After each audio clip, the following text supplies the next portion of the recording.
The vast majority of countries on Earth voted at the United Nations to condemn Israel's illegal occupation of Palestinian territory, and they demanded that Israel end its occupation and withdraw all troops and settlers within 12 months.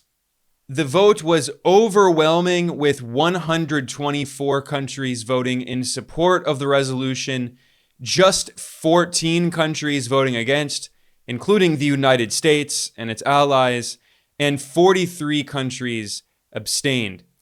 Now, there are officially 193 UN member states.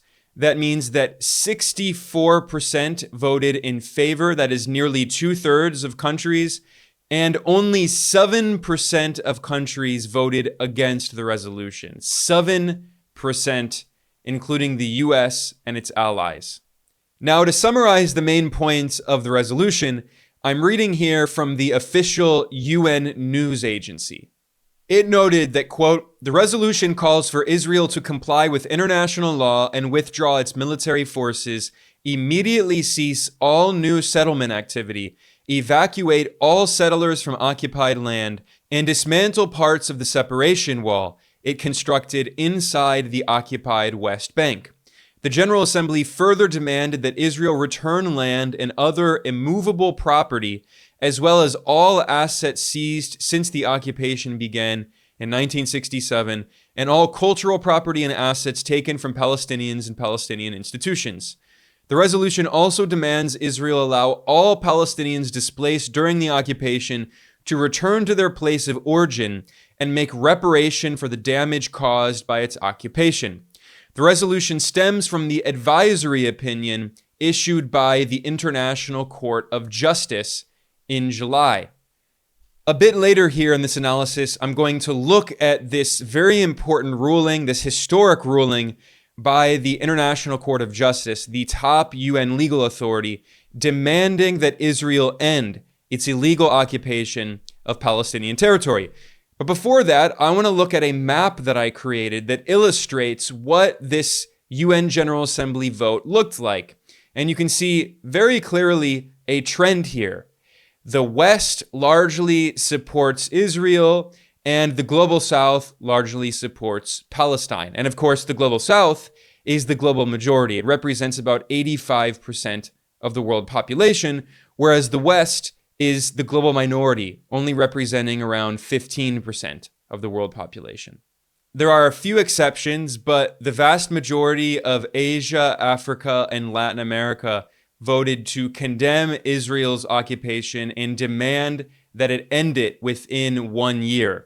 You can see that, as always, the United States voted against the resolution that is in support of Israel's illegal occupation. It was joined by the far-right government in Argentina, led by the extremist Javier Milei, and the right-wing government in Paraguay. Also in Europe, the right-wing government in Hungary and in Czechia also voted in support of Israel's occupation, opposing the resolution. This is important to point out because Hungary's right-wing leader, Viktor Orban, is often portrayed as someone who supposedly stands up against Western warmongering because he is sympathetic to Russia and has opposed the proxy war in Ukraine. But in reality, Viktor Orban is viciously anti-Muslim, and he loves the Israeli apartheid regime and has been extremely anti-Palestinian. In a similar vein, it's also important to point out that the most populous country on earth, India, abstained in this resolution.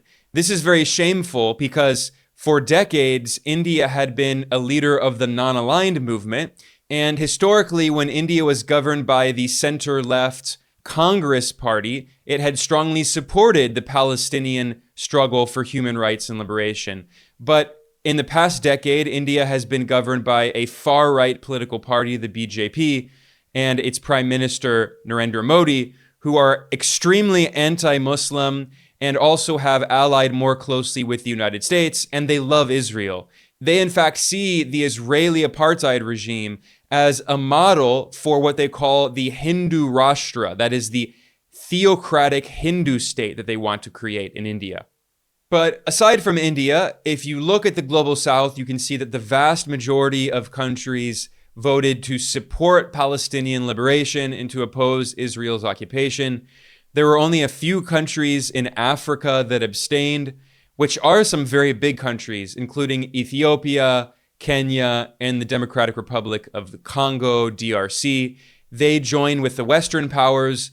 Of course, Canada and Australia, which are close US allies, they abstained as well, along with Ecuador, which is currently governed by a US citizen, and South Korea abstained. However, what's really noteworthy about this vote is Japan, one of the closest US allies, a member of the G7, actually voted in support of the resolution. This is a significant historical shift. The current Japanese government has been speaking out more and more in support of Palestine because they're so concerned about the horrific atrocities that Israel is committing in Gaza with full US support. And joining Japan in supporting the resolution was also a few countries in Western Europe, including France, Spain, Portugal, and Ireland. If you look at Europe, you can see that the majority of countries, especially in Central and Eastern Europe, abstained because they tend to be quite pro-Israel, and a lot of these countries are basically US client states or NATO colonies. They simply go along with whatever NATO tells them to do, and of course the United States is the leader of NATO. So I'm talking about countries like Germany, Poland, Ukraine, and then of course the United Kingdom, Britain, which always obediently goes along with whatever the US wants. Now, this UN General Assembly resolution should not be controversial. It is based on international law.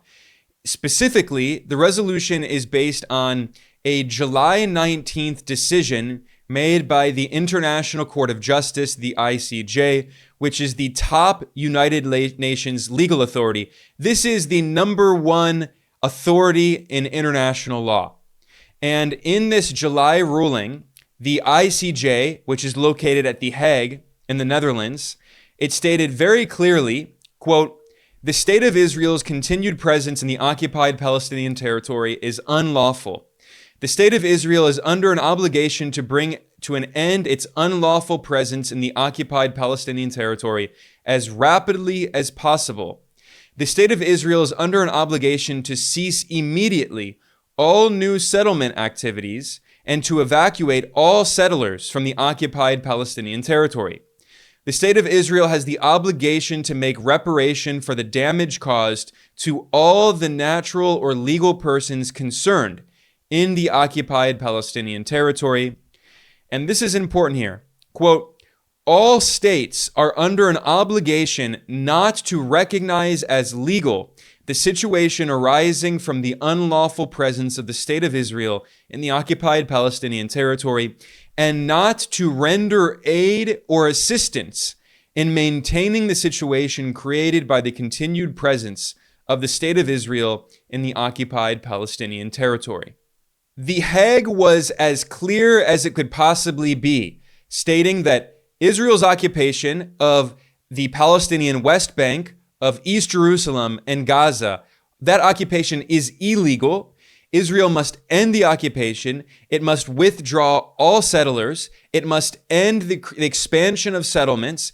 It must pay reparations to Palestinians and give the Palestinian people back the property that was stolen from them.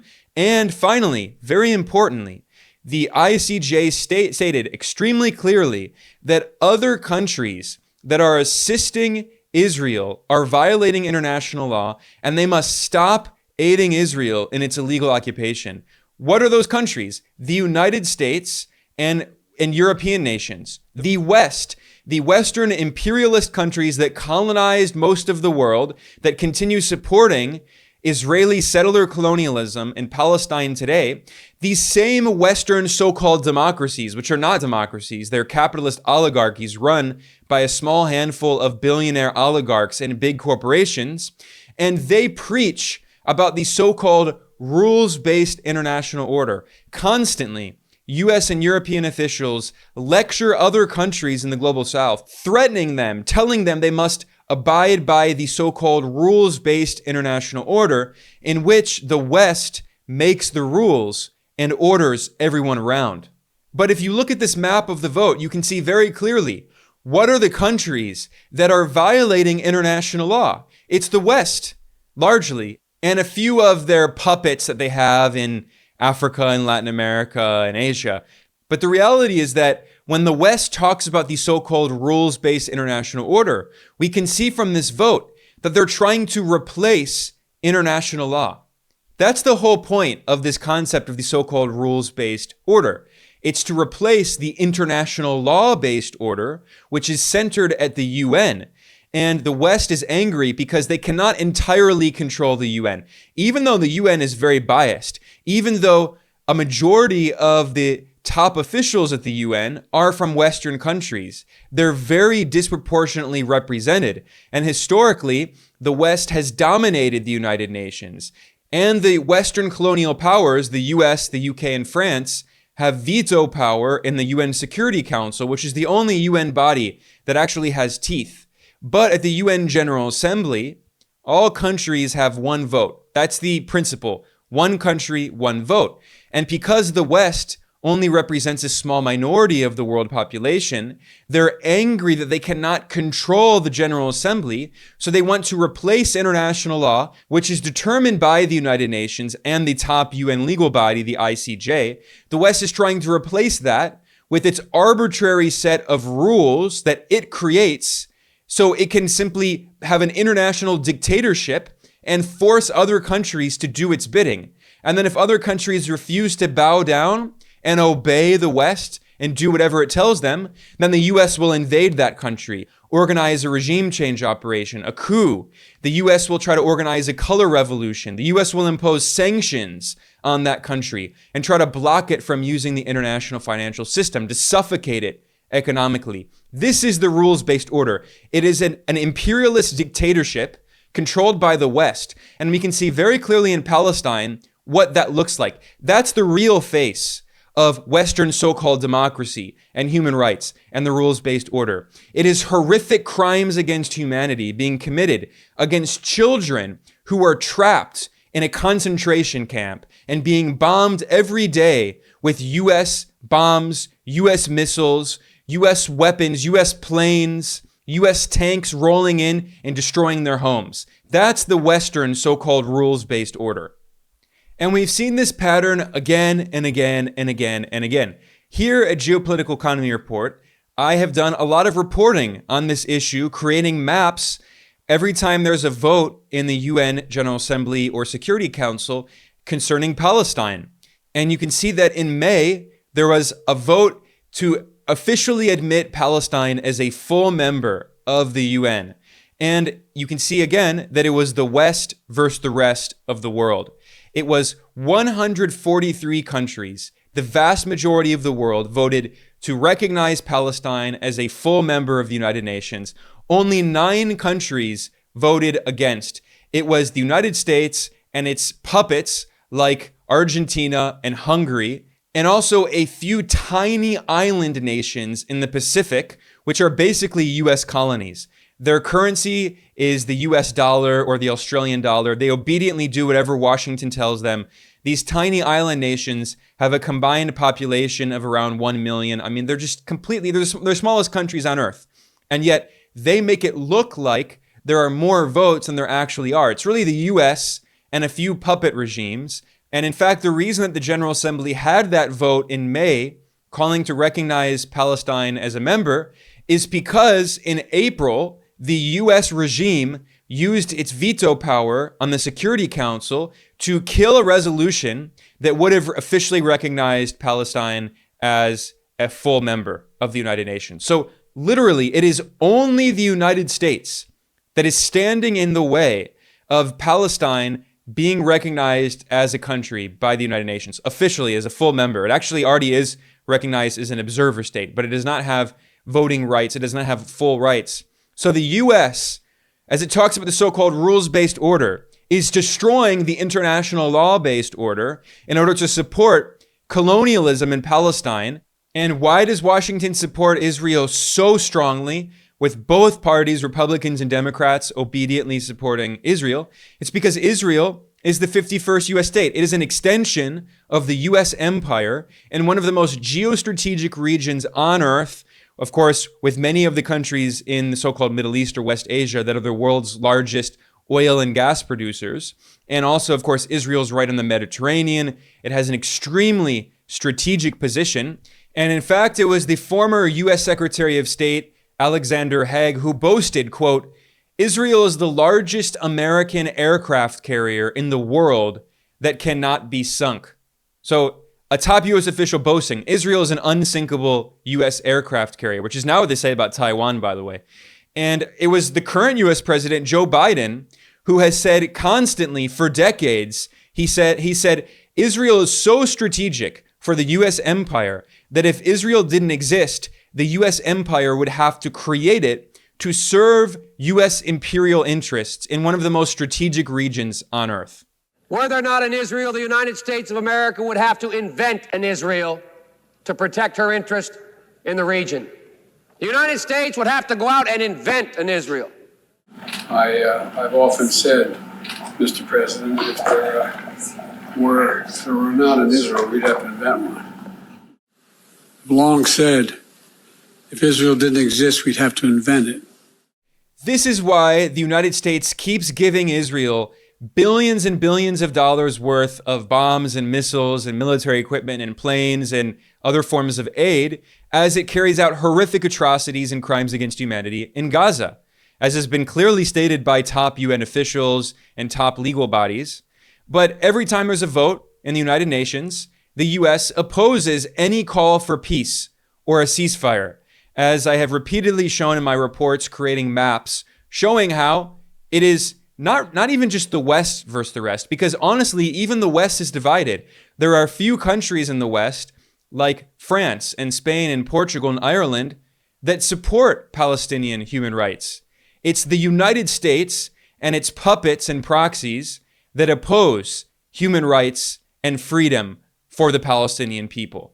It is the United States, specifically the U.S. empire, that is destroying international law and sponsoring some of the worst possible crimes imaginable against the Palestinian people in an attempt, a vain attempt, to impose its imperial control over the world by using Israel as an unsinkable aircraft carrier and its 800 foreign military bases that the U.S. empire has built around the world to try to impose its unipolar control on the planet. But as we often discuss here at Geopolitical Economy Report, that effort is futile, and it's becoming increasingly clear that the U.S. empire is in decline, which also explains why it's been more and more extreme and more desperate and willing to use more and more extreme measures and violence and war to try to hold on to its declining empire and hegemony.